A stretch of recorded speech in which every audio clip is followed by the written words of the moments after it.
Hi. Good evening, Hey, everyone. didn't I just see you?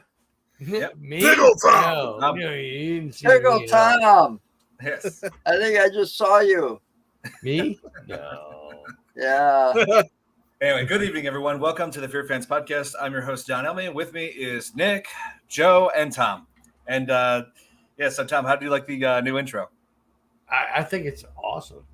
Oh yeah, it was. Of course, me, yeah. Oh, there you go. Oh, hey, it's always good to see you. Hey, Santi. Wait. Oh, Oh, now you finally saw it. Earbud. There we go. Hey, Leon. Good to see you. Yes. So tonight we're covering another Godzilla movie, but this time it's another. This is actually the movie that marks the start of the MonsterVerse that's been ongoing for the past 10 years. So we're covering Godzilla 2014. Zara. Yeah, 2014, which was released on the 60th anniversary of Gojira. 60's right. Yep. And let's see. Yep. It was also I enjoyed seeing it in theaters, and I remember this well because when I first saw this, it was like the first time I just went to see a movie without getting popcorn and a drink. I didn't even care about that. I just wanted to watch the movie. Wow. I still got my cup from when they had the Godzilla themed cups. So Oh, I yeah. still got mine to this day. Nick Nice. was doing the whole Italian thing. He had his hand up like. Look at the Italian thing. Eh? Hey, listen, I got the whole Godzilla thing. You know. Yeah. It's the Godzilla, the king of the monsters. Oh, it's a Can you imagine Godzilla. they- Come on. Can you imagine if they made an Italian film version of Godzilla? Come Oh, on. yeah. I think it would probably Godzilla. most likely be. I think it would probably most likely be called Godzilla versus the Mafia. No. Or the Mario. There you go. Yeah, or Yeah. Super Mario. Yeah. Super Mario Godzilla. Oh yeah. There was one time where I just kept doing that accent like nonstop to my college girlfriend, and she was like, "Okay, enough." I'm like, "What?" And I'm just like, "What? You don't like the accent?" I'm like, "People, racist." Yeah. Listen, let me tell you. Hey, and you know what? As a reminder, this is actually more for Tom. If you think about the earlier seasons of Rick and Morty, they used to have that logo that goes, "It's a good I show." remember that. Oh, it's a good show. Yes. Oh, here. Nick isn't Italian unless he walks on in Pizza Hut dressed as Mario. Oh, geez. Yeah. But anyway, yeah, this Godzilla movie was like heavily advertised when it was first announced. They kept on trying to hide what Godzilla looked like from when in the trailers. They briefly saw it. They widely promoted the fact that Bryan Cranston was in it, and even though his character died like 40 minutes in. Yeah. So Yeah, it's great. It's crazy to think that they were really advertising about him, but yeah, yeah. just for a 40-minute mark. Oh yeah, and they just this was like immediately he filmed this like he was like on the set like immediately after finishing up Breaking Bad. Yeah. Yeah, he was. I believe he had to wear a wig throughout this movie because he was still trying to grow his hair back after playing Walter White. That's right. Yeah, and when this movie was first announced, I saw like who they had. They had like I said, Bryan Cranston, but also Aaron Taylor Johnson, who at the time I only knew him for playing Kick-Ass. Yeah. Yeah, so I was just like, so it's Kick-Ass and Walter White versus Godzilla. That's pretty much what, You know, what it was. I gotta just point out because you mentioned Bryan Cranston. I just saw him in another movie just the other night, and he too only makes a short appearance in it. I brought it up last night is where I finally had the opportunity of watching Saving Private Ryan, and holy cow, that's that movie's something. It is. That's my favorite war. That's my favorite war movie. It's far different 25 from plus- saving. It's far different from Saving Ryan's Privates. I mean, I'm just saying. Yeah. God damn it. That too is a real movie. It is. Spare me the details. Well, on it. yeah. Well, anyways, yeah. I mean, Hey, Nicky. hey, what's up, Nikki? Oh, God damn it, Chris. But no. With all Good to see you. with all seriousness, though, man, it's a very impactful film. It took me 25 plus years to watch it, and oh boy, it's a sad film too.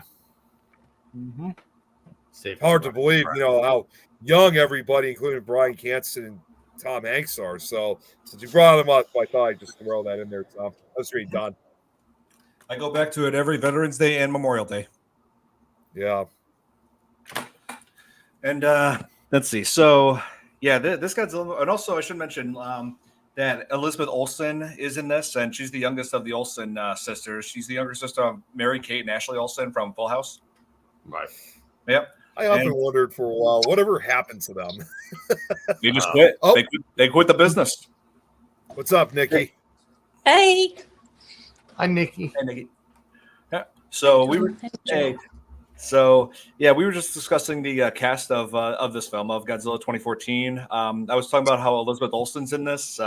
She plays Aaron Taylor Johnson's husband, who he plays a character named Ford, and she's Ellie, and which is weird because they're husband and wife in this film, but they play brother and sister in the MCU, Marvel. So yeah, kind of weird. Let's see, Aaron Taylor Johnson in Age of Ultron plays Petro Maximoff, aka Quicksilver, and Elizabeth Olsen plays Wanda Maximoff, aka Scarlet Witch. Oh wow. Oh yeah. Very interesting. So, yeah, So I'm like I just said, moving. Okay. husband and wife in this movie, and brother and sister in the next. Yeah. Keeping the family, I Those guess. two girls look like they've been on some stuff. Oh, jeez. Okay. Oh man. Oh, here. What's this? What's this? My lab is so That's- contagious. What's I this? remind him of John Stamos. What? I guess because I brought up Full House. I don't know. Right in my little corner. Are you Oh, okay? he just Nikki? showed up too. What's up, Chris? Hey, Chris. What's up? Good to see you. Hey. Hey. So, yeah, this is actually the first Godzilla movie in like a 10-year gap. I remember, I think the only Godzilla movie, like the Godzilla movie before this one, was Godzilla Final Wars in 2004. Yep. Now I can't believe that was 20 years ago. Jesus. Jesus. Yeah. God, Yeah, I feel old. really. I just got this on Blu-ray too. The double feature. There you go. Yeah. I've seen that double feature DVD before. Oh yeah, they got them on sale at Amazon now. Yeah, and so yeah, as for this Godzilla, he's like at the time they made this, he was the biggest Godzilla ever made, like almost 400 feet tall. Yep. Wow. Wow. Yeah. He was huge. Oh, totally. Yes. As And he of course, said. and also let's see, this was directed by Gareth Edwards, who was a big Godzilla fan ever since he was a kid, and so.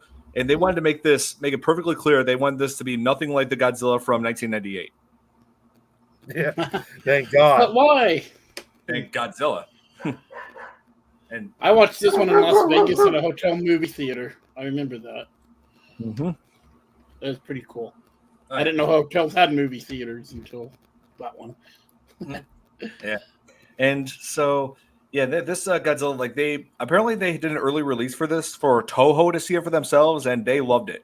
They loved it. They said the second they saw this, they're like, okay, we need to get this merchandise. We're cool with this. Yeah, I wasn't sure how Toho was going to take it, but that's interesting that this time they actually liked it. Oh yeah, they loved it way better than the 98 version. That's for sure. Oh, Mothra, Rodan, and Jet Jaguar are some of the favorite monsters. Oh, nice.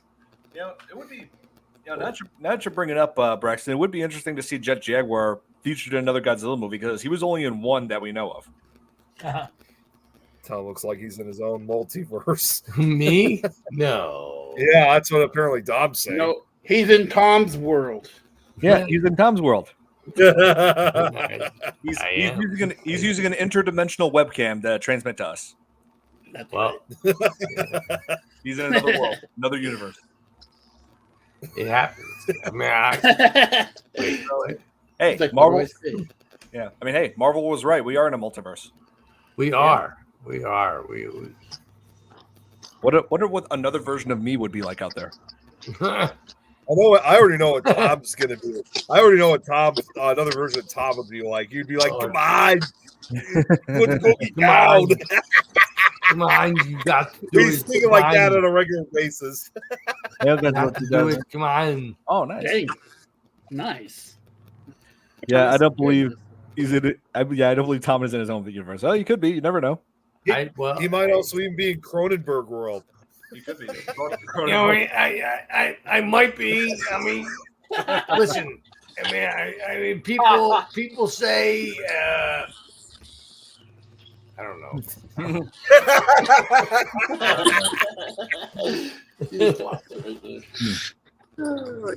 Wait. What? Blue Bunny 2008. Oh, hey, welcome. I don't think I've seen you on here before. Hey. Yep.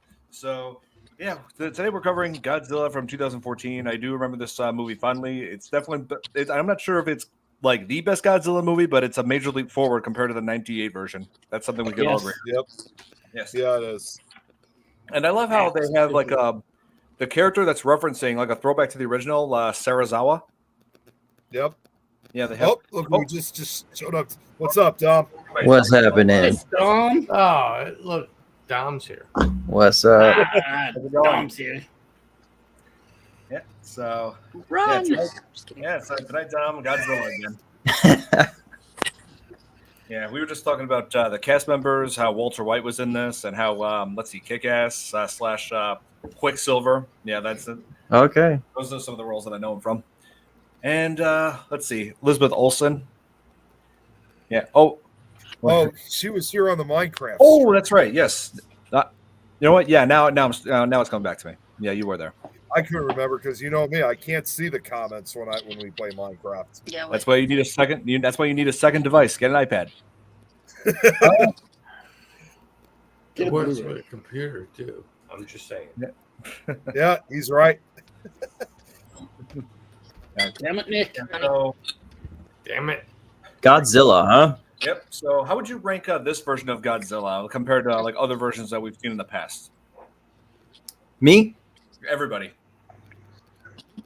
Well, I like this. This is the one where they had that really cool skydiving scene, right? Where they're Yes. like, yeah, this was a good one. I just recently watched -1 the other day, and I absolutely loved it. Oh yeah, they have it Yeah, on that Netflix was now. great. Yeah, Not I seen it absolutely. yet. I think -1's the best one, but this one's great, man. Oh yeah. I Yeah. I remember seeing this in theaters right when it came out. Opening day.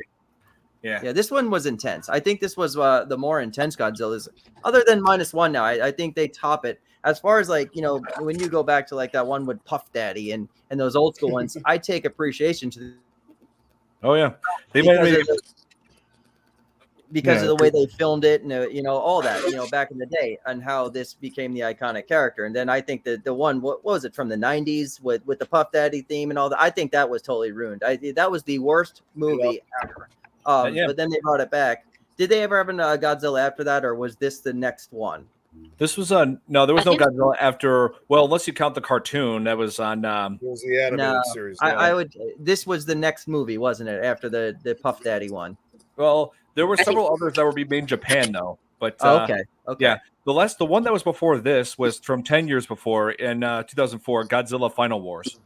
Final Wars. Okay. Okay. So there was a 10-year gap between that one and this. Yeah. And so this is the first film of the MonsterVerse, which is still ongoing. The latest one is Godzilla and Kong: The New Kingdom. Yeah. I've not seen that yet. Hey, it's I have. apparently that one's now the highest grossing of them all. Is it really? Oh, really? Yeah. Look how much a movie ticket costs now. I mean, jeez.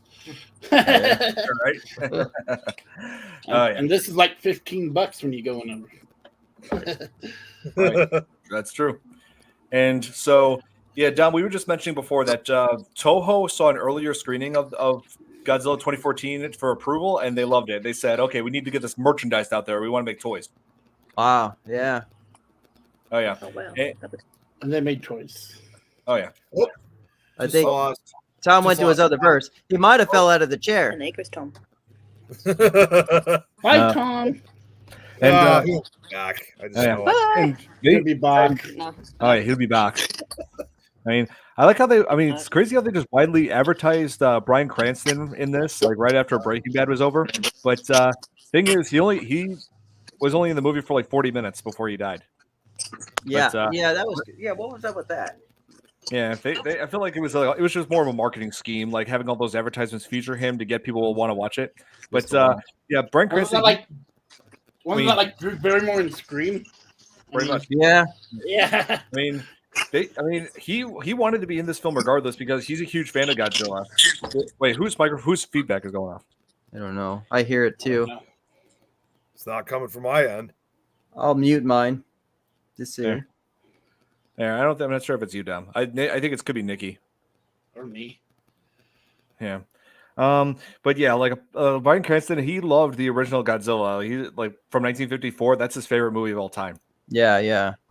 Man, they're just on point though. Oh like yeah, a lot of these movies. This is a great one. Trying to look through it. I'm trying to do some research on this movie too. That was me. I turned the show off on my phone just now because I'm researching this movie a little bit too because it's been a little while since I've seen it. But I remember this one being intense, like that skydiving scene. I remember going to the theaters to see something else, and they had brought this scene out as far as like a teaser trailer or something. And I'm like, what the hell am I seeing here? And I was like, Godzilla, man! Like I couldn't wait to see this one. Oh yeah. I mean, I like how the trailers kind of like hid the way the Mutos, the main villains of this, like made everybody think it's just Godzilla. Yeah. Like they wanted to hide the fact that for this time around, Godzilla is a savior or rather than a destroyer. Absolutely. Just like it was similarly like in Godzilla 2000 in a way, because we were under the impression that it was just going to be him, not realizing in that case you had Orga, an alien monster. We weren't expecting that. Because again, prior to that, any Godzilla movie that just had him in it, we would always, those ones, he just appeared solo. It was when they started having, it was almost in a way kind of continuing that tradition that we were going to be under the belief that it was just going to be him, Godzilla solo, but it seems like nowadays, even now, they try to hide it, the fact that there's actually another monster he's going to fight. Yeah. I see that Guns N' Roses shirt and the American Skull cowboy hat. Nice. Yeah, Guns N' Roses, good band. But Nick, they still do use that kind of technique in trailers today. Like you remember Godzilla versus Kong from 2021? Yeah. They the trailers just focused on Godzilla and Kong, but hid the fact that there would be another surprise villain in it, Mecha Godzilla. Yeah. So they pretty much still do the same thing with their advertisements. Yep. Yeah. How do you feel about that with Kong and Zilla? With Kong and Zilla, it's like I think it was awesome, like having like those two like join the mix because when I first heard about that heard that it was coming out like a Godzilla fighting Kong, it was like the first time that's ever happened in decades. They did clash each other. They did clash with one another before. That movie was back in the 60s. 1962. Wow. But and also having them ally with one another, nice change of pace. That was my point, what I was getting to. I think I liked the way they, there was no winner and they had them as allies. I thought that was clever as all hell, man. Right. Yeah. For sure. Oh, yeah. Let's see. What was I going to say? Oh, yeah. We definitely want to talk about the new roar sound effect. Because the original roar that was created from a leather glove against a double bass, but but that didn't really adapt well to the sound that they had in theaters today. So they had to come up with a new technique, which involved using metal friction, using ice, like dried ice against metal. It creates that crumbling and bellowing noise. They mixed that in into the roar. And let me just display the result of that. You have the samples. Okay, good. Yep. And here's that right here. Remix.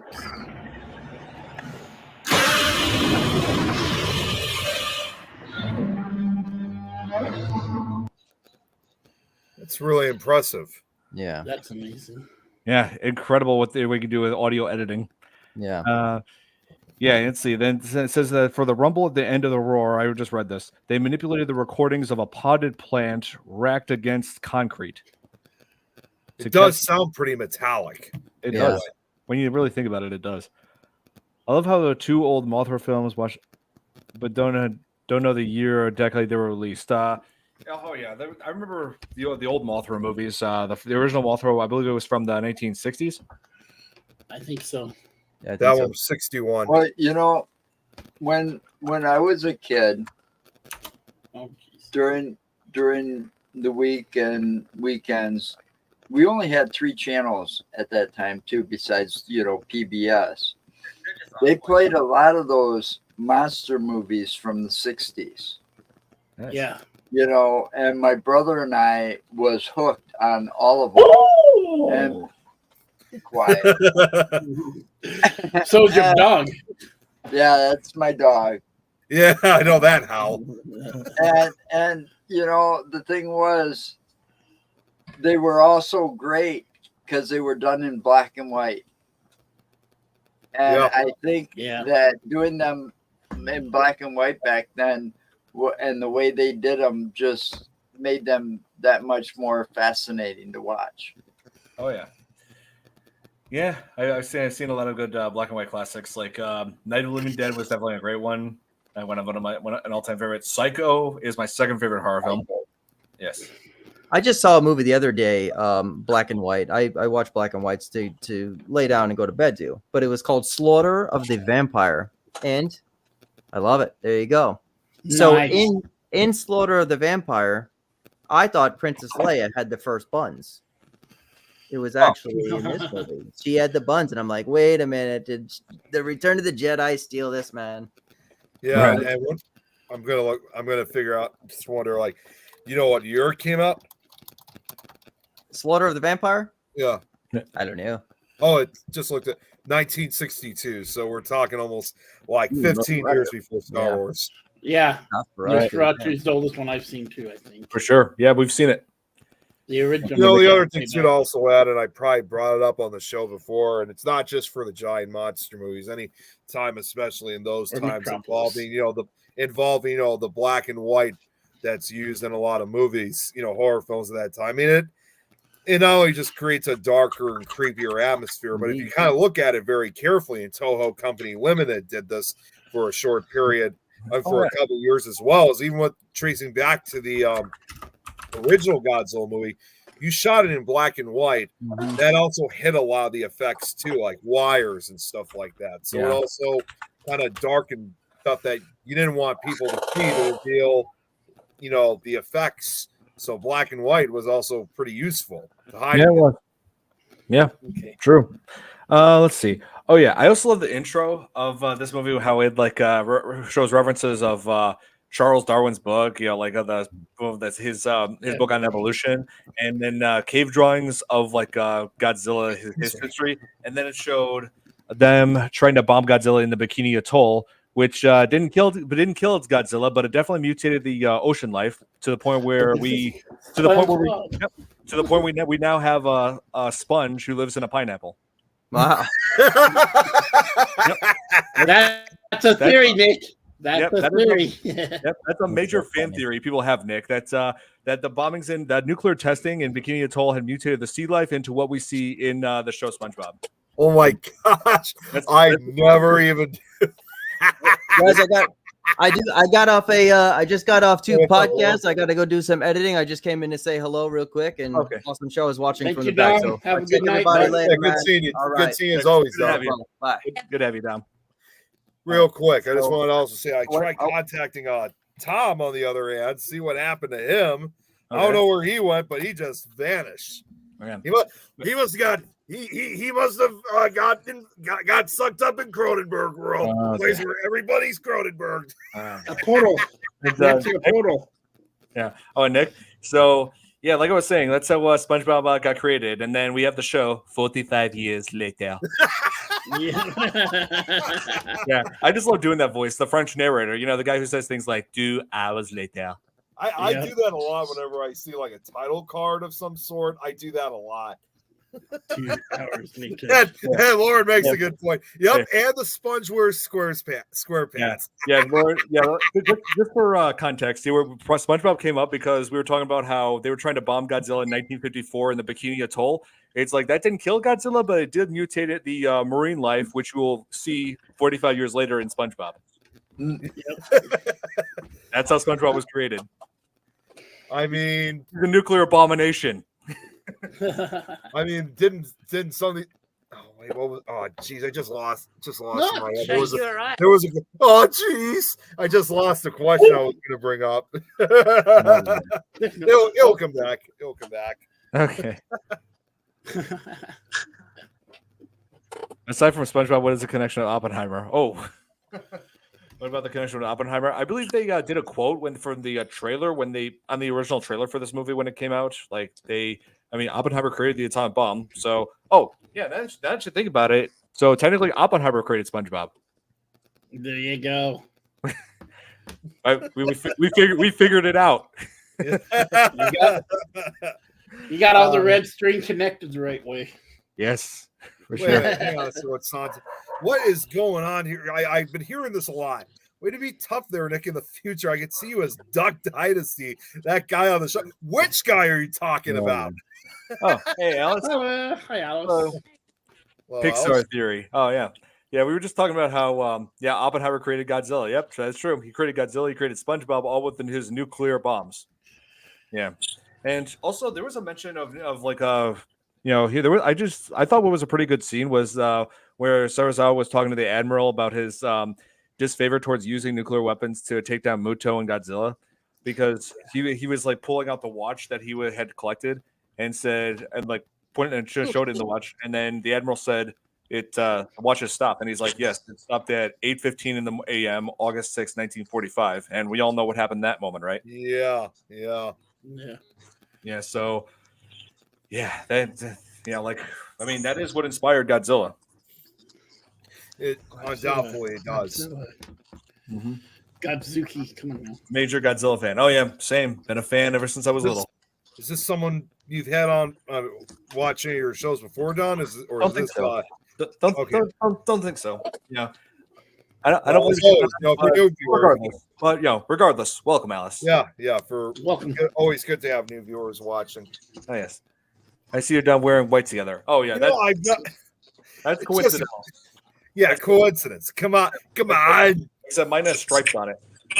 Nice. Yeah, this one is just a long sleeve polo shirt. I almost threw on a white shirt too, guys. So that would have been really weird. They need to make a show starring SpongeBob and Nick of the Corn Cob. Yeah, I mean, hey, Billy, we pointed that out at the beginning of the show. We actually, Billy, we pointed that out at the beginning of the show that it's part of the Monsterverse. Yeah. I'm just imagining right now what Lauren said. Oh, I got you. Got to jump on somewhere. Being a fan, they keep making some pretty decent Godzilla movies now. I mean, the best one now is Godzilla -1. That's definitely going to be the next Godzilla we'll be covering on this.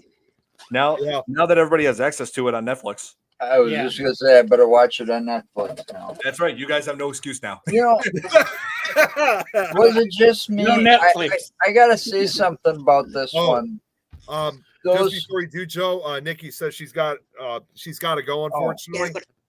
Oh. Yeah, I just saw your message, Nikki. I just wanted to speak out for her, but yeah, she's got to go. We're getting that's okay. Yeah, we're getting our roof gutters cleaned. Yeah, we're getting our gutters cleaned, and it's getting too loud, and the vibrations kind of messing with the internet. So yeah, won't be able to stay too long. Oh man. But yeah, I'll definitely join tomorrow. Autism. Take care. That's all right. Take care. It's actually Thursday. That we're out as a reminder. Yeah, that's for the autism awareness special that Lois is going to be having. Yeah. So it's ahead of day, so maybe she kind of. Yeah. But hey, we're both on the spectrum, so we're happy to join that show. I just realized it's already went. Go ahead, Joe. Go ahead. I just got a question. Is it just me, or when back in the 60s and stuff, when they were making all the King Kong and Godzilla movies, and you had Mothra and all the monsters that you could think of, even the flying turtle. Nice. Yeah, nice, Alice. Didn't Godzilla? There was something off about the creatures in this to me. Hi everyone, how are you? Godzilla didn't quite look right. Neither did those underwater whatever they were supposed to be. To me, they seemed like praying mantis type monsters. Yeah, I always thought Mutos looked like those things from Starship Troopers. Well, they're actually meant to be. Believe it that movie, by the way. Believe it or not, the flying Mutos, if you look very carefully, you can tell it actually is based on another kaiju monster, but it's not from the Godzilla franchise. Like everybody always says that it kind of resembled Rodan. In a way, it kind of did, but it actually more resembled that from the Gamera franchise, Gauss. Oh yeah. Okay. because No, it had a similar triangular shaped head. It had that kind of grayish blue like appearance, and it even had the bat like wings. It was like almost Toho's answer to Gamera's Gauss in a way. I can kind of see that. Yeah. It's like I like how they just created like an original monster, like just to start off with, like and just work their way towards like more monsters that we're familiar with. Like after this one in Godzilla King of the Monsters, you had Mothra, Rodan, and King Ghidorah. Well, and also even the other Mutels, you can clearly tell has also some resemblance. Also, again, it seems like both monsters had resemblance to others. The one that was that couldn't fly seemed to have more of a resemblance of the Clover from Cloverfield. It had some similar looks to it. I don't Its know. limbs particularly. Yeah, the limbs at least. Yes, Yeah. I can see that. And I loved Cloverfield. Like I was in high school when I saw that. I was like a sophomore. And it was so hated by everybody too. I don't remember it enough to. Did you guys those were hear days when I was inhaling substances. So. Did you guys officially hear they're making a sequel now, like an official sequel to Cloverfield? Nice. I have. Yeah. It's like after 15 plus years, they're finally making an official Cloverfield 2. Nice. Wow. Cool. That's awesome. I'll have to go back and watch it. The Clover will be back. I thought it was really good when it came out. Okay. I did So too. that's two people whose opinion I trust. Oh yeah, I mean, found footage was like starting to become a thing again. You know, like starting to become big again with Cloverfield and also my favorite found footage horror film. You know, I already know this one. Here we go again. This is terrifying. Yes, This it is the Spanish one, isn't it? Yeah, legit I remember that terrifying? was really good. I got to go back to what Lauren here says, by the way. Hey, Nick, is your niece going to call you Uncle Corn Cob? I mean, hey, you never know. I mean, I can't predict the future, so I don't really know. I'll find out later on. It'll be Uncle Beef Stick Nick. No. You know what? Or worse. No, it could be even worse. She could end up becoming one of the children of the corn. No, Jesus. Yeah. But so Kate, you remember seeing? Did you see Godzilla 2014 in theaters? I didn't see it in theaters, but I saw it when it came out. I haven't watched it since it came out, so I don't have very vivid memories of it. But I enjoyed it. I remember it being very similar to Cloverfield because Cloverfield came out just before that. 2008. Yeah. Really? Cloverfield? Yeah, it was 2008. Yeah. No way. Yeah. Oh, here's a good question. As first, how would you rank the MonsterVerse? Oh, you mean rank each movie? Oh, good. That's good. I want to say the best one was probably Godzilla versus Kong because I just love the story in that, and also Millie Bobby Brown put out an awesome performance. Yeah, she's an amazing actress. Let's see. Oh yeah, I loved the design of Mecha Godzilla in it. I thought it was a nice modern touch to it. So nice. Nikki here says, "Sounds like Godzilla on my roof." Yeah, she was on. She was on literally just a minute or two before you came on, Kate, but she had to leave early because they're getting work done on their roof. Oh, okay. And let's see, second favorite of MonsterVerse would be Godzilla and Kong, a new Empire. Third favorite is Godzilla, and let's see. Fourth would be Kong Skull Island, and of course, last one is Godzilla King of the Monsters. I don't know. I felt like the story was just meh, you know. Yeah. Yeah. I have to say I didn't realize how many Godzilla movies there are in Japanese. Obviously, it originates from Japan, but there's so many, and I didn't realize that they had a whole museum. Yeah, These are all Japanese. That's crazy. So if I go to the museum, Don and Nick, I'll get you a little Godzilla. That's so souvenir. Cool. Yeah, like as far as I can tell you right now is that between, and I'm only just saying just the Japanese ones, between 1954 and now 2024, there has now been officially 36 movies made, and when I include both the not only just the original one from 54, but even the Raymond Burr, but as a full, like if you add like the MonsterVerse ones, there's now God's between 1954 and 2024 fully, he's appeared in 40 movies. And as I always like to always throw in, that also doesn't include the 1998 crapstain American movie. That one doesn't count. Nope, that's because kid. I was mentioning before. That's why when this movie was about to be released, they organized an early screening for Toho to see, so that they can give their approval, and they approved of this. They said this was definitely a good version of Godzilla, and they're like, we need to put toys on the market. We're fully supporting this movie. Yeah, I get that. I mean, it was a different world to the 98. Oh yeah, yeah. That's because they just tried like making it like America's own thing, like they weren't trying to they were trying to make it faithful to the Godzilla that we know and love. But yeah, I think that was a very 90s thing to do, though, wasn't it? Like everything seemed to be Americanized and not very culturally. Well, yeah. I think they could do better than the Japanese in some things. And when I was a kid, a lot of that stuff that I watched came over. It was created by the Japanese, and a lot of it was dubbed, or you had subtitles. It was dubbed, yeah. All right, and see, I was growing up watching all of this stuff from the '60s as reruns because I was a kid in the '70s. But all that stuff was big. Speed Racer. All that anime, the original anime, basically. Oh yeah, yeah. But then they had some other TV series that were like monsters. Battle of the Planet. I can't remember what it was called. Ultraman. Oh yeah, Ultraman. Yeah, that's right. A lot of this stuff was coming over from Japan, and it was better than what was made here.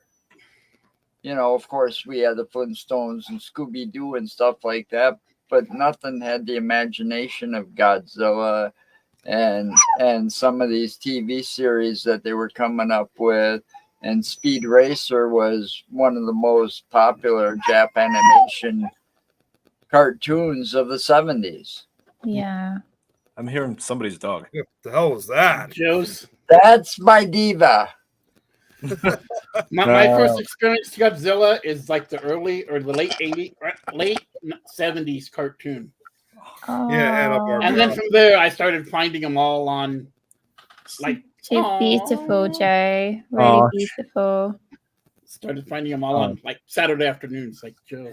Well, and one other thing to point out, and I told you about this, Don, is that there were back in the 90s, like even when Toho was still making their own Godzilla movies before they concluded with Godzilla versus Destroya. Right. It's too bad that this particular actor didn't live long enough to see it, but before the 1998 one, Raymond Burr in the early 90s, Raymond Burr, who was still alive at that time, right? He actually said in a 1992 interview that he was trying to get the rights to make his own version of Godzilla for America, and it was just simply due to the fact he says in the interview. I mean, it wasn't to try to say that America could do it better. He just to make his own version of Godzilla for the U.S. because, as he said, he always liked Godzilla, and the fact that he got to be in the Americanized one back in 1956 was very special to him, and he always enjoyed the character. So, unfortunately, because I think it was in 91 or 92 that he was interviewed. Sadly, that never came to fruition because he died the following year. So, had Raymond Burr been around for a couple more years, I definitely truly believe he could have gotten the rights from Toho to make his own Godzilla movie. And most likely in that case, he probably would have done a better Americanized version than the one that was done in 98. Yeah. So that's the thing. Like, I feel like it would have been better, like, to have Godzilla movies, like, at that time, made by Godzilla fans, people who are faithful to it. Like, because that's what Godzilla 2014 is. Because that's what Godzilla 2014 is. Gareth Edwards, the director, was a huge fan. Bryan Cranston was a huge fan, and some of the producers were as well. And to have somebody also be part of a film to make their own version, that's quite powerful too. Mm-hmm. I mean, there's definitely no doubt in my mind that Raymond Burr probably would have, had he been alive a few more years, he would have definitely been disappointed if this 98 remake. Right. And let's see, what was I going to say? Oh, yeah. This, but I like this version of Godzilla where he acts as a savior when there's something even worse than him is threatening mankind. In this case, the Mutos. And because it shows that Godzilla doesn't even want to attack mankind. There were a couple scenes where he was when traveling through the water, and it looked like he was about to ram into the boats, but no, he just goes under them. Yeah. And there was even one part where as Godzilla was swimming through the water, the boats were just following alongside him. Godzilla had no interest in attacking those boats. Well, I think that even back when we thought he was a hero most of the time, and I think that's the way they wanted it. That Godzilla was their hero. Something bad came. He stayed underwater, didn't show himself, but when shit hit the fan, all of a sudden here he comes when the world needed him. Right. That's and that's the way it was in those old black and white ones too. A lot of the times when he was fighting another creature. Mm-hmm. He wasn't like the video game Rampage and destroying havoc, trying to kill people and eat them on purpose. That wasn't his thing.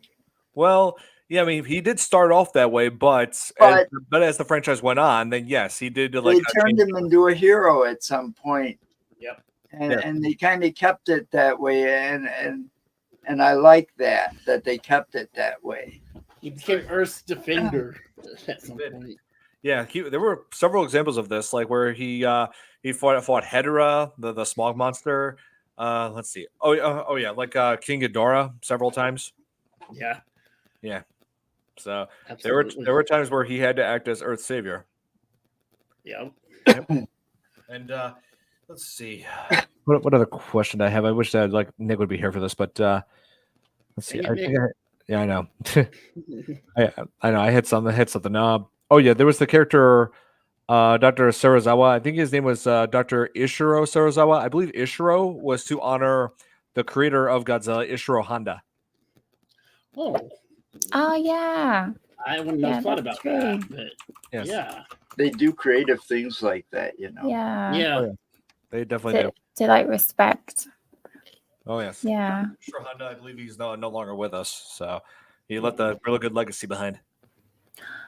Is this the one with the Japanese actor in it? The really famous one? Ken Watanabe. Oh wait, what was his name? Ken Watanabe. Yes. Yeah, I really like him as an actor. I think he's really good. There's just one flaw that I noticed as far as his dialogue is that as he pointed out to his watch that he had from Hiroshima, he said it was my father's. But here's the thing, it's like that would imply that Serizawa would be about 70 for that to be possible, because that happened in 1945, and this movie takes place in 2014. It would have been more sense if he said it was my grandfather's. Yeah. Yeah, that would have been more sense.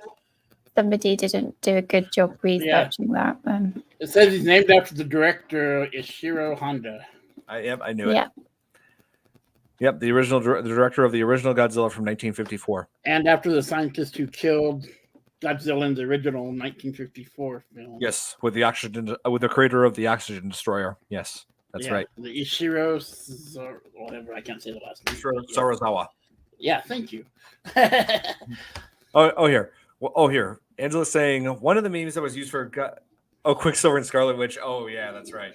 Yeah, because I thought that was kind of weird. When I first saw this movie, it showed Aaron Taylor Johnson and Elizabeth Olsen playing characters who are married, but in the next movie, Age of Ultron, they were brother and sister. I'm thinking, yeah, that's weird. Well, it happens, I don't think that was something that was intentionally done. Probably not. I can't say I saw that coming. No. You didn't see that coming? No coming. But it is kind of a unique coincidence, Yeah. That it's just like two actors that were just right for two specific roles, and they crossed paths twice. Yeah. It's not the first time that's happened. Spouses, and the other time as siblings, and you get to thinking, oh, there's some incest going on there somewhere. Oh, Jesus. But also, I like that scene where it's like Godzilla was like defending children on the bus from those missiles that were like meant for him. Like he acted as like a kid savior in that moment, and also, but then he had to go ahead and destroy the Golden Gate Bridge. I mean, I feel like around that time, the Golden Gate Bridge was taking a lot of abuse in these movies. Like, let's see, yeah, that bridge got destroyed in Pacific Rim. Let's see, San Andreas. Yes, yeah, San Andreas, and I believe Terminator. There was a scene in Terminator Genesis. Yeah. Yeah, I was about to say, like, Golden I Gate. bet if you look up online how many times that's been destroyed, I bet it's in double digits or more. Let me take a look right now. Let's see. Golden. I'm guessing at least 20. Bridge destroyed in 27. I think it's around 45. Oh, here, Golden Gate Bridge in popular culture. Okay, this is Wikipedia, though. I don't completely trust Wikipedia. Let's see. I don't either. Oh, Never. it came from Beneath the Sea. I remember that one. I saw that. Yeah. That was ages ago when I was little. Jesus. Oh, partially. From Superman. Okay, I remember that scene. X-Men: The Last Stand. Okay.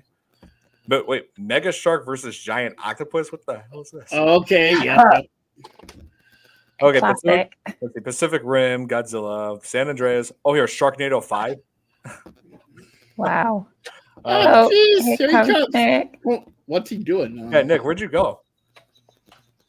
You're on mute. You're on mute. We can't hear you. Sorry, guys. I'm kind of in a little bit of pain right now. This just showed up. This happened earlier today, and it just kind of came back right side of my jaw. Not really right on my jaw, but like further back. Back here. I'm kind of sore, and I had to talk to my mom about it. Oh, sorry, Nick. I hate to say this, but way how I see it is most likely, and I said to my mom, I still got my wisdom teeth, so there might be a possibility that it's time to get rid of them. It's not that bad, Nick, though. Like when you get them taken out, it's not that bad. It's the recovery that's a bit tricky. I got mine now when I was in high school. I still got mine, and a lot of times the left side, like the back one, has always been hurting, but I've kind of grown accustomed to it, even though it still sucks. Yeah. But now it's the right side. But the way it's not like the same. It's kind of like an aching kind of feeling almost. And yeah, I know it's not anything that I ate or anything. I actually have been eating soft food throughout today, so I know this was not the result of me chewing on something. I got some needle nose pliers and some liquor. I can come right over. There you go. DIY tooth pulling. Yeah. But honestly, Nick, like the longer you leave it, the worse it's gonna get. You have to get them out as soon as you can. Yeah. Go to the dentist and see what they say, bud. For real. Yeah. To make matters worse, I mean, I told my mom even asked this, and I had brought it up. It's been well over a year since we've gone to see a dentist. I mean, we kind of have this whole like family plan that we do, where like all of it, not necessarily all of us, but a majority of us all go together once because. Yeah. You know, it's one of those things where you go all together. The price is cheaper than because it's like we're all kind of splitting it. Mm-hmm. It's been over a year since we got to a dentist, so it might be. Yeah. Hey, I can just picture right now. You go to the dentist, and the dentist is like, "Don't worry, this won't hurt me a bit." But yeah, Kate could be your dentist. Yeah. I just took some ibuprofen, so hopefully that will do the trick. Okay. That's good. That's good. You definitely need an Pennywise could be your dentist. I can imagine that one. Yeah, but yeah, it's DIY wisdom teeth pulling. Yeah, it sucks, but yeah, most likely I'm probably gonna have to. I think it's time to get them taken out. Okay. Oh yeah, they've been in my gums long enough. Okay, that's good. Yeah, we'll get that taken care of as soon as you can. Definitely, I recommend it.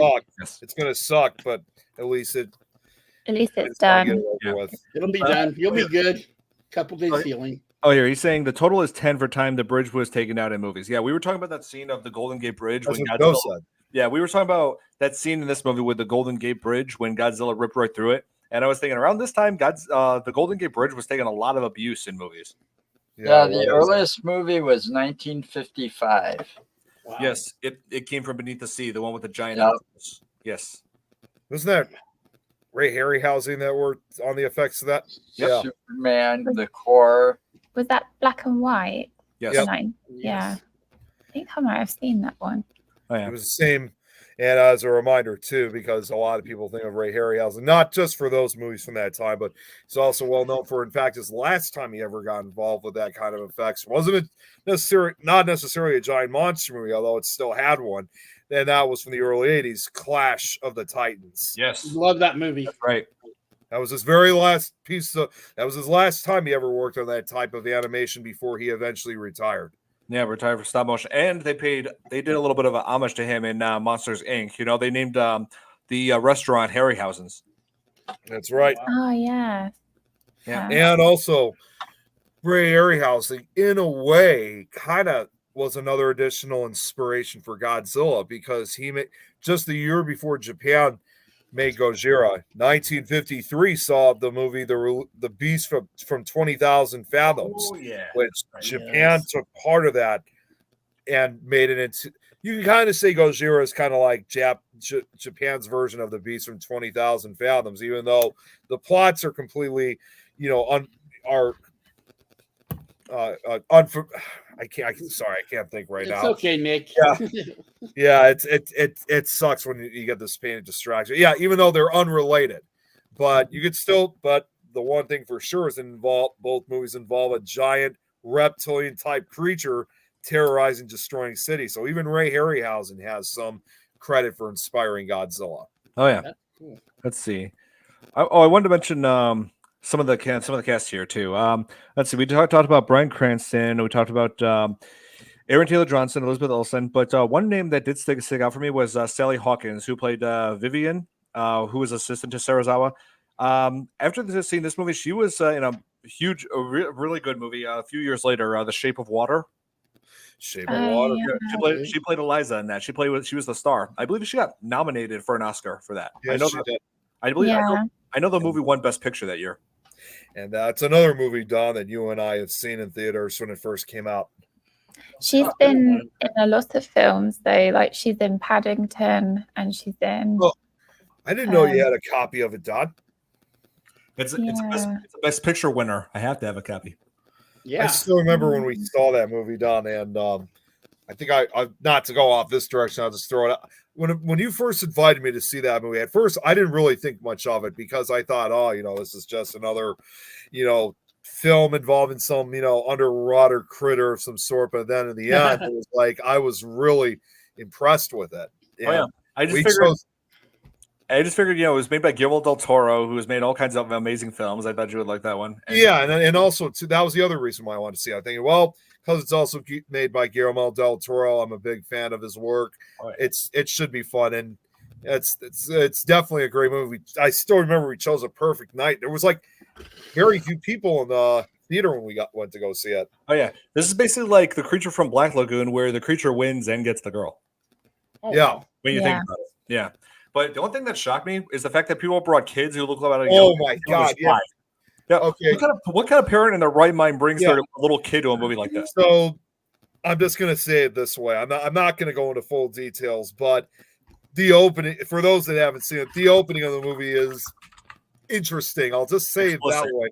It's pretty explicit scene, and then probably about. I was kind of surprised by that for a movie to start off that way. But anyways, about 10, 15 minutes after the movie started, this family comes in and they sit in front of us. They have two kids who've been in the dark. I don't even think these kids were even like 10 years old. They weren't. And Don and I, we looked at each other. They're like, "You brought their kids to this movie?"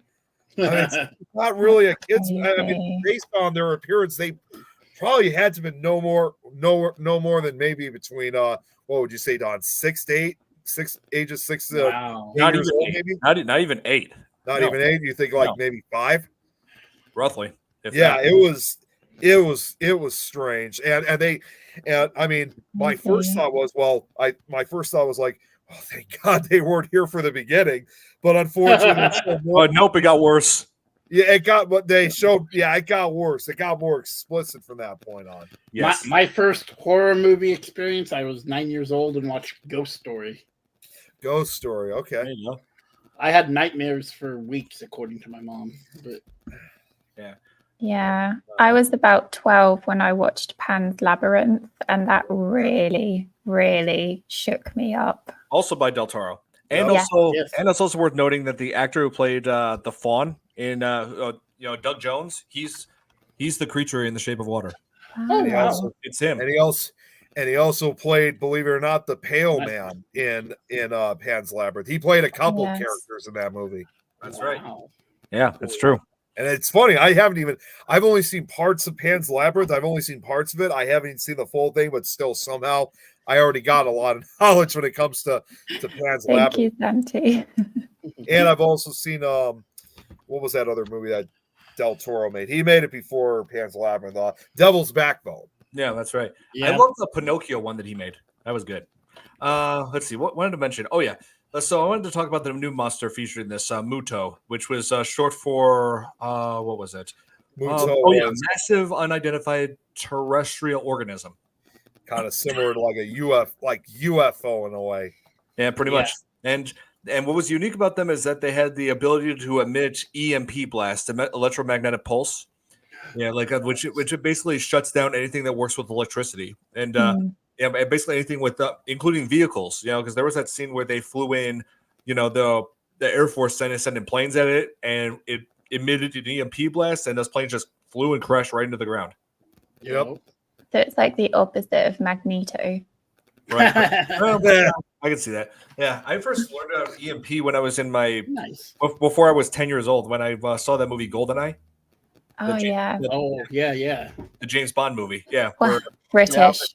All that She's like, whole British. theory is even more scary nowadays because that's more of a reality than it is just science fiction anymore. Yeah. Yeah. Yeah, I mean, I'm pretty sure that somewhere out there they have been working on EMP-based weapons. So, yeah, that stuff could Well, they do. Some police departments in some big cities have the capability of knocking out, somebody's car when they're chasing them in high pursuit. Mm-hmm. That's right. And let's see. I mean, like how there were like two very different Mutos based on their gender. Like one of them, the one that could fly, the one that was introduced in the beginning, had wings. That was a male, and the bigger one was female, and it carried like eggs. Like, I mean, those things reminded me of praying mantis. I was waiting for the female to start eating the male. Well, and it's typical when it comes to like, it kind of does have they do have an insect-like trait to them, because if you actually look at it with some species of animals and insects, it's often compared. In fact, the cicadas that we're dealing with right now is a good primary example, believe it or not. These are nasty. Well, I was going to say I didn't see them till I was down by you. Yeah, I know. What I was talking about. Fucking loud as hell. They are. Yep. Yeah, they're right outside my place. Yeah, they're everywhere. They are. We've been invaded. I stopped at a gas station in that area when I was in Joliet there, and I get out of the gas station, and there I shit you not, I couldn't see the ground because they were all dead. Yeah, and it's I gotta step on these suckers just to get out of my truck. Yeah, I mean, not only that, they're also like splattering our windshields and Yeah, they did that. We got a couple of them splattered on our windshield. There's even a few that's made their washed. There's even a few that's made their way into our store, believe it or not. Yeah.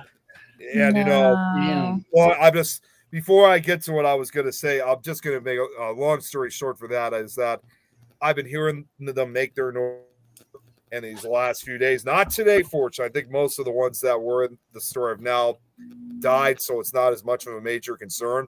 But I was heavily distracted when I kept hearing them, because the one thing I was worried about was working and then all of a sudden have like land one in my hair or something like that. But the last few days, they actually had me do juicing in the back in the cooler, which I don't like doing it. Don't get me wrong. I actually hate it, but at least it kept me, it got me into an area where I knew they wouldn't be. So it's like, all I cared about was that point is I just wanted to focus on my work and be away from those cicadas. Yeah, at that point, he was safe.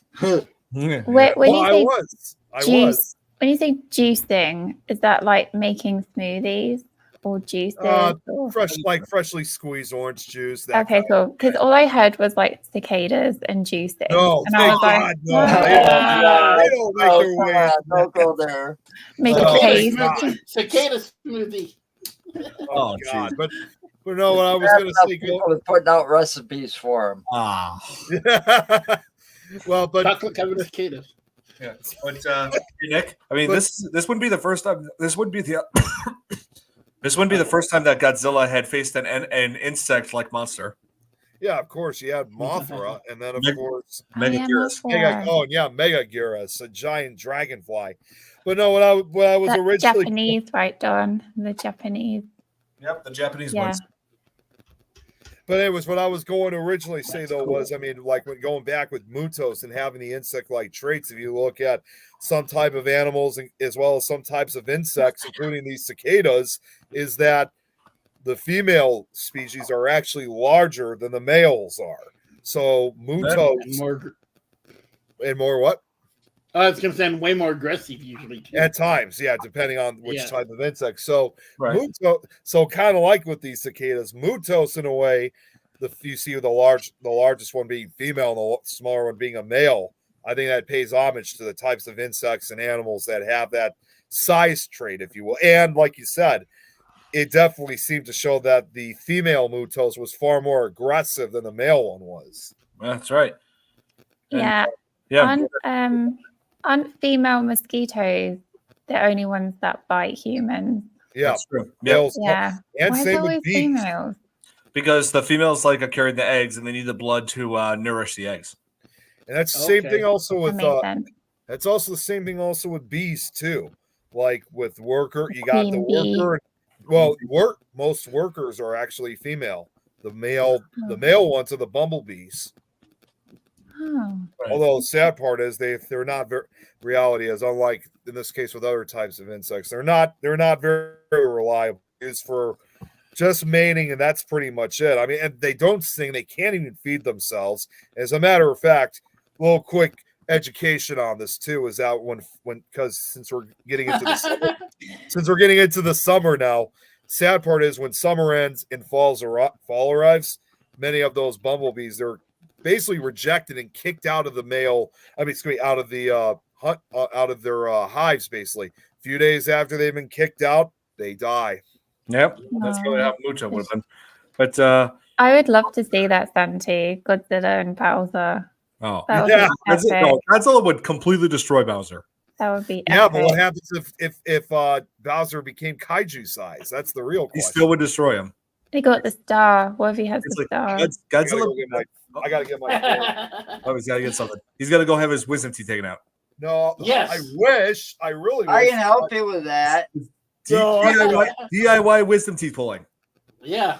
You know what? I'd rather have Rick. He's running away now. We'll never see him again. He's running. I gotta get my laptop. He's gonna go visit Tom. Laptop's dying. That's what they all say. I keep telling you to have that charger with you. I do it. Look, mine's hooked up. Oh yeah. And let's see. Oh yeah, I want to mention that one stunt involving when Ford was going against Muto on that bridge. Yeah, like when they were trying to deliver a bomb, right? Because Muto is they're motivated to go after radiation. And that's their thing, and to nurse their young, just like mosquitoes. Feeding blood. But anyway, so yeah, like they ended up Muto ended up destroying a bridge that Ford ended up jumping off and plummeting right into the water below. That's like a 200-foot drop at the very least. There's no way you'd be able to survive that. I mean, we're talking shattered bones, severe internal injuries. Yeah, you do like that's why I don't take those moments in movies seriously. You don't survive off a jump like that. Yeah, if you're I going just saw the one about Tom Cruise right, ejecting. hold on. If you go in the water and you do it right, you can survive those. But not without injury. I'm telling you. I mean, I've jumped off a 150-foot cliff into a lake, and I didn't suffer one broken bone. No injuries. You just got to learn how to dive right. Oh, Joe's immortal. We all know that. Yeah, Joe's he's a immortal. vampire. Remember? Joe is superhuman. We learned that today. No, it's all about diving right and learning how to hit the water just right. If you hit the water wrong, yeah, you're gonna end up hurt. True. I don't think that guy thought about it though. When he fell off, though, right, Don? Anyway, Maybe not, but I'm just saying it is possible to survive those. You know, I mean, I even fell off a 100-foot drop down because I was climbing a cliff when I was younger, and I fell. It was like 75 feet down to the tracks. Wow. Man. You know, I was lucky. I got knocked out, but there was a friend there because there was a train coming at the time too. Wow. Man. So lucky. So, and I was laying on the tracks. So it's like, shit, he had to come and get me quick, climb down, come and get me quick off the tracks. Yeah. Get me conscious and off to the sides. But I went back the next day, started climbing again. Wow, that's really brave. Yeah, really. Yeah. Well, I was back when I was younger, you know, I don't know about you guys, but back when I was younger, you know, I felt I was like invincible. You know, you're a kid, you're invincible, you know. Yeah, you no fear.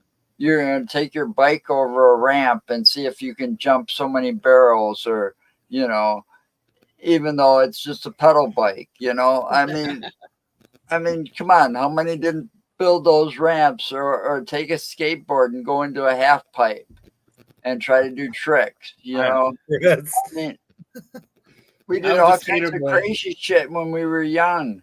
It's amazing we're still alive. Oh yeah. True. You know, in some cases. But I was one that did some of the extreme stuff. I saw cliffs and I thought sometimes, you know, I did a lot of free climbing, so there was no ropes, no safety, nothing. You know, I just had to have a good pair of shoes and make sure that I could grip, you know. And sometimes I'd make it and sometimes I'd slip and fall, but I was lucky. I never broke any bones. Got a concussion or two. Oh. Yeah. A few stitches maybe. Wow. But I was one of those ones that took it to the extreme, you know, the extreme sports for the adrenaline rush. Yeah. That's what it was about. It was for that adrenaline rush. And then it was for, oh, you can't do that. Yeah. Yeah, I can. Yeah, that definitely. You know. Yeah, that's one that still goes on today. Oh, here. I wanted to show this right here. One of the greatest improvement, like changes I think in this movie by far was not only the roar, but also Godzilla's signature move, the atomic breath. Yeah, I love that part. That was cool as hell. Yeah, instead of making it just like a normal beam, it's like fire. Yeah, that's what it should have been. Yeah. Yep. Wow. It's kind of like blue flames. Yeah, like a flamethrower. Right. Oh yeah. Even though it's not flame, so cool. Which one was it? Was fins would light up? I mean, lots of people keep saying Godzilla breathes fire when it's technically a beam of radiation. Yeah, it's technically it's which is why they call it the atomic breath. But it has that flame-like look to it this time. Yes. You were saying something, Chris? Oh, I was just asking which movie was it? Was fins would light up when he shot it? His dorsal plates. That's the majority of them. His well, they're not actually fins; they're dorsal plates. Yeah, thank you. I know. In fact, actually, I'll even just throw this out as another trivia fact. In fact, the only Godzilla movie out there that exists that did not display that trait was his second appearance back in 1955. Godzilla Raids Again. That's the only Godzilla movie where he would unleash his atomic breath and his dorsal plates would not glow. Nice. Right. And also the color of the dorsal plates depends on the kind of power he has. Like if there were several where his power like increased. Like let's see, like in here in Godzilla versus Godzilla versus Mechagodzilla, where he got bonded with the corpse of a fire Rodan, he gained the red spiral ray. Here, put it on. Yeah, he would have. Yeah, his dorsal plates would glow like orange red. Cool. Yep. Until he ended up, his body ended up like a nuclear reactor. Too much power caused him to so slowly lead to a meltdown, like right here in Godzilla versus Destroyer, where he has that red glow all over his body. But his most common color for the glow is usually just like a blue-white color. Although for the first time, let's not forget, a few years after Godzilla 2014 is when Shin Godzilla. Oh, you're going to show that too? Yes. I Okay, think we've sorry. all we've all felt like that, haven't we, when we've had a meltdown? Exit full screen. Okay. Yeah, I got it. I pressed the wrong button. No, if you need me to full screen, Don, next time, just let me know and I can do that for you. Okay. But Just let's not also forget too, in Shin Godzilla, which was the first one that Toho made in 12 years, that was the first time that his dorsal fins would actually, and his atomic breath was purple in color. Right. And if that wasn't enough, his dorsal fins even became a weapon of themselves, because for the first time ever, he not only just had the atomic breath coming out of his mouth, he had it shooting from his tail, which was almost like a giant laser beam. Yes. And he had this new ability where he could fire dozens of atomic radiation beams from his own dorsal fin. So even his dorsal fins became a weapon of itself. Not fins. It was quite a great It's like he evolves like a Pokemon. Pretty much. Yeah, very much. He kind of does. Godzilla was a Pokemon the whole time. Yeah. Well, and it's a compelling new type of power ability that we never see with Godzilla. Godzilla, I choose you. And, well, you know what? Actually, you threw something out. Another important thing, because we brought up earlier Godzilla's box office rival, Gamera. You know, the flying turtle that spits fire. He became the inspiration for Squirtle in Pokemon. Yeah, because when he spins around, he shoots water out from his sides. That's based off Gamera, because instead he does the same thing, but instead of water, it's flames that comes out of his whole areas. That's right. Fire. Yep. And let's see. What was I gonna say? Oh yeah, I like how it's pretty crazy. What's different about this Godzilla movie compared to the other ones is that they had a slow build up leading up to the full reveal of Godzilla. Yeah. Yeah, and also revealing his other abilities known for, including the atomic breath, which he used twice in this movie. One on the final one that he used, like blowing that atomic breath down the Muto's throat and just causing a decapitation. That was beyond epic. Yes. And that then was really cool. And that then decapitation. Oh yeah, and also the way the whole city just praised Godzilla as a hero as he just got up and returned to the sea. That was an amazing scene as well. Right. Yeah. I'm sorry, guys. I'm going to go because I'm feeling a bit rough. So I'm just going to go and lay down. But I'll be in the comments. Okay. Take care, Kate. Yeah, Thank take you care. for Hope having you me. get better. Thanks for Thank joining. you. I'll see you soon. Safe Bye, travels. everyone. Take care. Always nice having her around. Yeah. Yes. Yeah, and so this is like one of the very few instances where like a whole city just praises Godzilla being their savior. Yeah. Another thing that should be brought up, and this is something also when it comes to Shin Godzilla too. It's amazing to think in the Monsterverse universe, Godzilla's portrayed as the hero, but when Toho brought him back for Shin Godzilla, he was the villain in this one. So it's actually interesting where you see him playing two different roles from two different sides of the world. Like, in the Western universe, he's the hero. In the Eastern, he's the villain. Yeah, and also same in Godzilla -1. Yep. Oh yeah. Curious to see what the next one will be, because they're already saying they're making another one. Oh yeah. Yeah. So if you haven't seen Godzilla -1, definitely check it out on Netflix because we will be covering it soon. Chris, I gotta just say this right now, Chris. I see that statue next to you, and every time I keep kind of like, when you're on the corner of my eye, I actually think there's someone standing next to you, like waiting in line or something. It's actually a picture from the Abbey, Nick. Oh, really? That shadow is Abigail. Oh, it's a green screen. I thought that was. I thought that was an actual room. No, that's Abigail's shadow. On the Abigail. wall. Oh, Abigail's shadow. Yeah, Abigail. Yep. Nice. The little ghost. It's the little ghost girl from the Abbey. Yep. Right. Oh, yeah.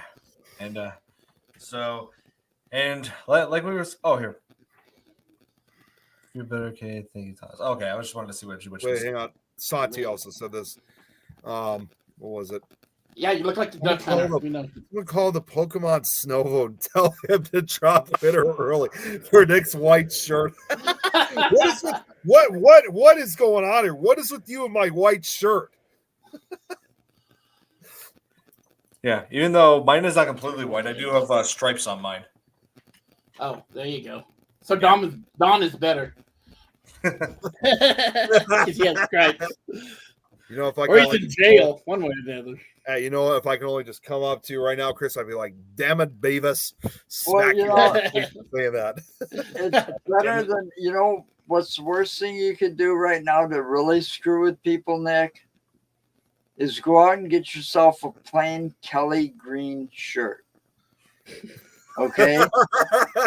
Then when you're sitting in front of the camera on StreamYard and you got your Nick files back there, you'll see Nick files across your whole body because that's true. You'll be, you know, so you won't blend out because you're wearing a black shirt and you won't disappear. Oh, You'll just have Nick files all across you and you'll be able to see it, the whole words. Yeah, I just got word that Gareth Edwards, director of this movie, is going to be directing Jurassic World 4. Why do we need a Jurassic World 4? What? Why? Because Hollywood's got no imagination. Same reason you knew the Sharknado. Keep saying that. They got to keep making sequels or spin-offs or whatever, and they don't do it right. They're just doing it for the money. Yeah, and Kate brings up a good question. Does Godzilla have a baby? Yes, there are some instances where he does. And my favorite example of that is when he was introduced in Godzilla versus Mechagodzilla 2. We were introduced to baby Godzilla, who then grows up into Godzilla Jr. Yep. Yeah, but look at my tag, Joe. Look what my tag says. Oh yeah, who would then mutate into the Godzilla that you see in Godzilla 2000?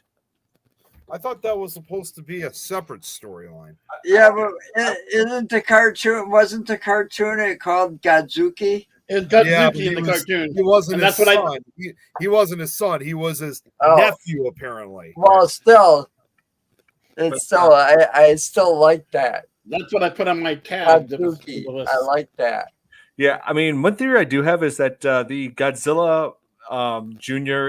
in the end of Godzilla versus Destroya, when Godzilla had died and deteriorated and just melted down, I'd like to think that radiation from that was absorbed by Godzilla Jr. and he became the Godzilla in Godzilla 2000. Yeah, it's funny though, because even though they're not necessarily connected, you know, like it's not an official like sequel or, you know, a few years later, I can see that in a way because especially with Godzilla 2000, it's the first Godzilla movie too, where for the entire movie, Godzilla's breath is that ultimate atomic breath. It stays as that orange red spiral ray instead of the typical, and that continued also for Godzilla versus Megaguirus. Here, let me show. In case you're wondering, let me show you that picture of like what baby Godzilla looked like in Godzilla versus Mechagodzilla 2. Let me pull it up here. Is that the old movie? Here, let me just. I gotta see what Sati just said. Let me maximize that. Of course it is. It's too easy. But they got here we go. Doing things the way they do. They got to keep the franchise going because you figure first one in 1954. The longer they can keep it going, nobody's gonna break that record. Yeah, I mean, I know it won't show it in this picture, but it's I love that. That is so cute. Yeah, it doesn't show it. It doesn't show it here, but it is actually the size of a full-grown man. Right. Yeah. Right after. And he looks so harmless. Yeah. At this point. Yeah, the way he always is attracted to like the woman scientist who worked with him. Like right after his head, the first thing he saw was her, and towards everything else, he was just like, "Not the mama." Not the Not mama. the Well, in the mama. end, you got to the end of Godzilla, got the end of Godzilla versus Mechagodzilla 2, when he actually reunites with Godzilla. It's actually, even though it's a heartwarming ending, it's also sometimes considered one of the most saddest endings too, because just seeing that he has to go live with his own kind. You know, it's positive, but it's also sad at the very same time. Then he grows up into this. Yeah, Baby Godzilla. That's him in Godzilla versus Space Godzilla. That's the one I like. yeah, which I gotta bring up. I gotta say something about this. And Don, I remember we talked about this too. A lot of people have actually considered one famous scene from that movie when Space Godzilla first lands on Earth and then imprisons Space Godzilla into the ground. Before that, fighting, the actual Godzilla himself. A lot of people say that oftentimes because it kind of resembled something else. Here's a question for you guys. Don, I already know the answer for you. Who all here is big fans of Dragon Ball Z? Yes. Because, okay, so the reason why I brought it up is because that scene when Space Godzilla first lands on Earth and then fights Godzilla. Yeah, there you go. That scene when Space Godzilla lands on Earth, fights Godzilla, and then takes and basically kidnaps Space Godzilla, little Godzilla. I think, that seems to really remind me a lot like when Raditz first came to Earth and kidnapped Gohan and then fought Goku afterwards. Right. I'm thinking, is this Godzilla? Is this the Godzilla's franchise to like pay homage to Dragon Ball Z? Because which was, if you think about it, was only 94. That was at a time when this was Charmander. yeah. This was at a time when Dragon Ball Z was hugely popular at that time. Yeah. I mean, I gotta say, like, everybody keeps saying like how much of an insult to Japanese culture that Godzilla 1998 was, but it's not as serious as the biggest offense we ever made to Japan, and that is Dragon Ball Evolution. Oh gosh, That was horrible. Don't remind me. That sucked horribly. Yeah, I got to agree with Cade. Yeah, he did kind of look a little bit like Charmander in a way. So even then, and that was in '94. This was even before Pokemon even started. It didn't start until 2 years later, other than the Magma. Right, that's true. But yeah, like that's the thing. Like when my college girlfriend absolutely loved Baby Godzilla. Yeah, like when we watched that movie together, like saw a hatch out the egg. She thought, oh, it's so cute. I just think to myself, again, another DVZ reference. I just think to myself again with Godzilla versus Space Godzilla. I just think, okay, so Godzilla is Goku. That's what I was referencing, Kate. Here. Yeah. I just think that, okay, Godzilla is Goku, little Godzilla is Gohan, and Space Godzilla is Raditz. Here. This is what I was referring to, Kate. Hang on. Not the mama. Yeah. Which I love Which that. oh yeah.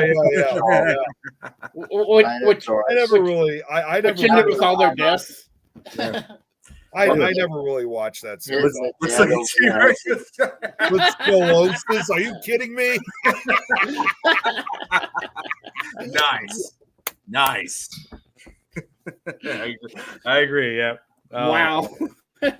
It's like, and that scene was so satisfying in Godzilla Final Wars where the real Godzilla just took down Zilla within just 15 seconds. Yeah.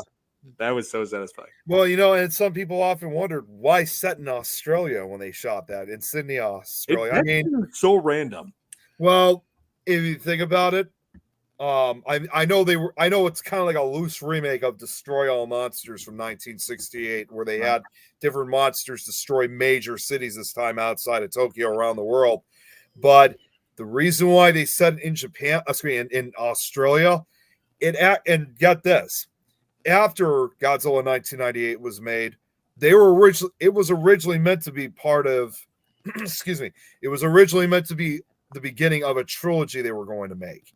Yes. And so the second one that would have been made, which would have brought most of the characters back once again, is that, because if you guys remember at the end of when they show the baby Godzilla hatching from the egg, yeah, that was obviously going to be new Godzilla, or Zilla. I'm going to say that because it's not Godzilla. That was not only was it going to be the new Zilla, but there was supposed to be a few other surviving. It actually supposedly asexually produced more little Godzillas, but taking place in Australia this time. So it explains the reason why it takes place. And had it been made, this would have also been Zilla's first movie fighting another monster, which this time was going to be like a giant. I think it was like a giant mosquito or a bee of some sort. And the name of it was pretty crazy. I don't normally talk this way, but it was supposed to be. This monster's name was supposed to be known as Queen Bitch. What? Yeah. It was she was kind of like there's sketches of what she probably would have looked like.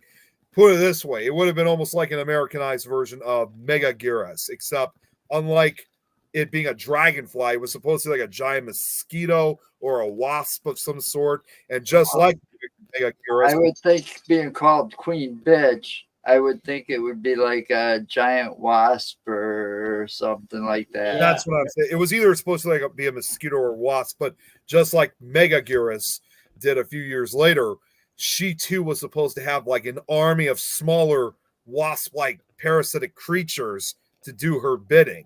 Oh. And Zilla is supposed, and of course, obviously, Zilla is, and it's all supposed to take place in Australia this time. So that's why you go back now with Godzilla Final Wars. That's why it was set in Sydney, Australia, because that's where the sequel was originally supposed to take place. Yeah. Hey, Kate, alternate name for Godzilla. Well, Godzilla does have the original Japanese name Gojira. Yep. Here, I'm actually looking for a picture of what the queen was supposed to look like. Oh, okay. Oh, it was supposed to be not a wasp. It was Queen Bitch was supposed to be a giant termite-like species. Interesting. Yeah, not a wasp or a. Yeah, but they have the same thing. Like termites have a queen. Yeah, they do. So that makes sense as well. See, this is probably the best picture I can find that supposedly that what Queen Bitch was supposed to look like. Yeah, it's a giant it was supposed to be a giant mutated termite. Nice. Wait, what was that, Joe? What was that? What was what? No, something appeared on your. What was that? What was that supposed to be? Charles Manson popping up on there? Oh, but my green screen doesn't work too well. Oh, anymore. He has that. I don't have that green screen back here. He has that up he has that on several occasions. I've seen it before. Okay. Anyway, can you show the picture, Nick? I'm trying to. I don't know what's going. Oh shoot! Hang on, something's frozen here. You guys go ahead. I mean, you continue talking on while I try to get this settled. If I do go off, I'll just be gone for a second because I don't know what's going on here. Okay. Let's see. So, if basically saying if Godzilla had a different name other than Godzilla or Gojira, what would it be? Oh man, that's a good question. Giant lizard? No. Atomic something. I don't know. Atomic Komodo? No. Yeah, I know. I'm just trying to think. I'm like, No. Basically, any name anybody would come up with would probably be terrible. I know. Giant atomic lizard Komodo man, queen, king. Yeah, I don't know. I mean, it'd be hard to come up with something else because it's been atomic lizard. Yeah. I mean, Godzilla's been around since the 50s, so it was a big part of my childhood. And the reason I got into sci-fi movies and then the horror movies and all of that, right? It was all because of the Godzilla monster Japanese franchise of things. It was a big part of my childhood because we had nothing else to watch on a rainy day. Oh yeah. Otherwise we're kicked outside. Yeah, when I was little, I kept renting Godzilla movies from Blockbuster, and yeah, that was the only way back then.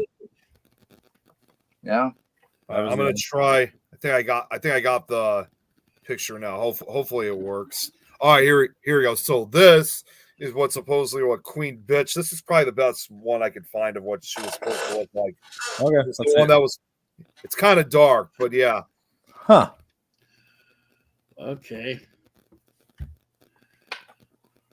Hmm.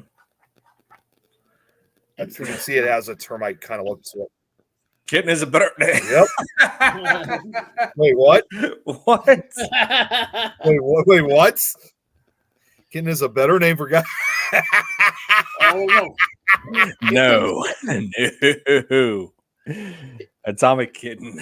Atomic. Isn't that? Wait a minute. Atomic Kitten. Isn't that the name of a group from like the early 2000s or something? I thought there was a band or someone group by that name. I don't know. Maybe. Now I gotta look. But anyways, that was it's kind of an interesting. He's a monkey. Yeah, that's true. But yeah, it's kind of it definitely has. It is a band. Yeah, it is. Yeah. Oh, yeah, it is. You know what? Actually, I've actually heard some of their songs. Yeah, they were I had big. to look them up real quick. Yep. Yeah, they were a girl group, and yeah, they were big back in the late '90s, early 2000s. They're from Liverpool. Yep. Oh, nice. You know, I actually remember, and I know this is a song that's been covered multiple times, but they actually did a really awesome, cool version of and I've always been a big fan of this song, but did a really cool version of the Locomotion back in 2000. It was I love that quite song. an updated. Yeah, I love it. In fact, I found out where that song would later be added to. Wasn't a good movie, but they still added it anyway. Because you remember a few weeks ago, Don, when we talked about some nostalgic stuff, you know, from our childhood and stuff like that. It was actually added. It was actually added to that movie Thomas and the Magic Railroad. So, but it's an okay film as I remember when I was young. I mean, not as good, but awesome cover song though. Oh, I see. Kong inferior, Godzilla superior. Godzilla mid giant monkey better. That's my best Soundwave impression right there. Sorry. All right, well, guys, I think we're gonna wrap this up now. So, Cool. Yeah, There, I changed my background for you, Nick. Oh yeah, what is that? That's my ankle. That's your ankle? Wait, what? Yeah, that's my An ankle. X-ray? Oh, an X-ray of it. Oh, oh! What the hell is that in your? What the hell is that in your leg? Tectonic plate. Yeah. Oh, tectonic plate. It totally got shattered. It was like cut offable, basically. Yikes! It just was held on by skin when I broke it. Oh, man. Yeah. Ouch! Man. Wow. Yeah. Well, oh my God, Thomas was thinking the same thing. Ouch. Yeah. So tonight we're gonna wrap this up now. So yeah, Godzilla 2014. It's as great as I remember in theaters. So definitely give this one a watch. Yeah, I mean it's not. I mean I still consider Godzilla -1 to be better, but yeah, this one's definitely worth seeing if you enjoy a good Godzilla like a monster is brawling. Yeah. So if I could just add one more thing, because I'm surprised you didn't bring this up, Don. I mean, and this is one final thing about the Mutos monsters. I should also recommend this too. If anybody's trying to look at find a Godzilla movie that has original monsters to it, it's definitely one to check out. Because I did mention about it when it comes to Mutos, even though they have some resemblance to some previous kaiju from both the Godzilla and Gamera franchise, Mutos is basically the first true original monsters to have have been created since in over 40 years. Since last one was Titanosaurus back in 1975. Holy and crap. I say original because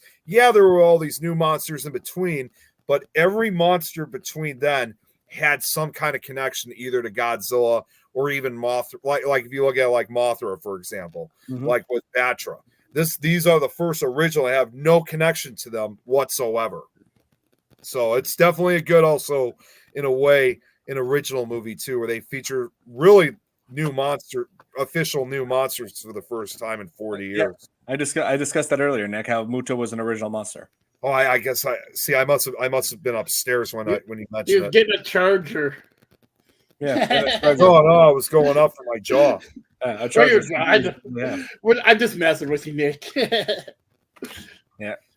All right, so hope you guys enjoyed. Be sure to join us next week when the next movie we're covering is since next week is going to be like National Alligator Crocodile Week, or not national, international.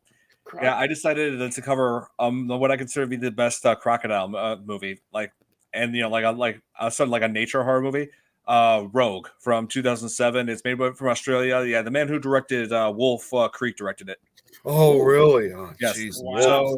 Wolf Creek's a So- brutal movie. Oh yes. So Look at it, he's all. and so I've sent the link to everybody who is in the Fear Fans group through our social network. I've for that movie because I'm unable to set up a watch party. So I gave you guys the link so you can watch it for yourselves whenever you have time. So you got a week. So we'll definitely except for me because you got it already. He's Yeah, like, I was about to say, except for me, I got that covered. I got here. Where is it? Oh, here. I got a digital copy. There you go. Like, I got it right here. If I could also just throw in one other announcement just before we go, Don, and this is something also in case anybody wants to check out. This upcoming Thursday on Things Network and also a few additional networks, I'm going to be doing To the Grave and Back. Joe obviously will be part of that too. With Lois, we're going to do a special this Thursday, which we're going to be doing a autism awareness special. And I know a couple of our show hosts here from this show, as well as possibly a few others, are going to be joining us. So we're going to be talking about, obviously Joe will be part of it. Lois has put it together. I'll be there. Don, hopefully you'll be able to be there. Or if not from the beginning, you'll be there in the later part of the show. Kate's going to be there. We're going to have, in fact, actually, Nikki had messaged me during the show. She wants to be part of it too, depending on what time it is in Australia. It's going to be a very special one. And also, Don, in case, I don't know if you know this with StreamYard, because I don't know if you're going to have the controls to it this time. Well, maybe you might actually, because it's all under the same account. But if not, you can still have this broadcasted on your YouTube channel if you like to have people check it out. I'll consider it. Yeah, I'm not sure. We'll worry about it, of course, for Thursday. But what time? What time? Oh, that's what I was about to get to. That's going to be at 3:00 Central Standard Time, which will be about 1:00 your time, Chris. Yeah. And which for in Lois's case, I'll be about 8:00 p.m. her time. It'll already be evening over there. As far as Nikki in Australia, I don't know exactly what time it might be late, but if she's willing to come on, for a late night show for her side, we're still more than happy to have. Oh, Jeremy's supposed to be there too, I think. So yeah, I do not know what time it's going to be for Australia in Australia for her though.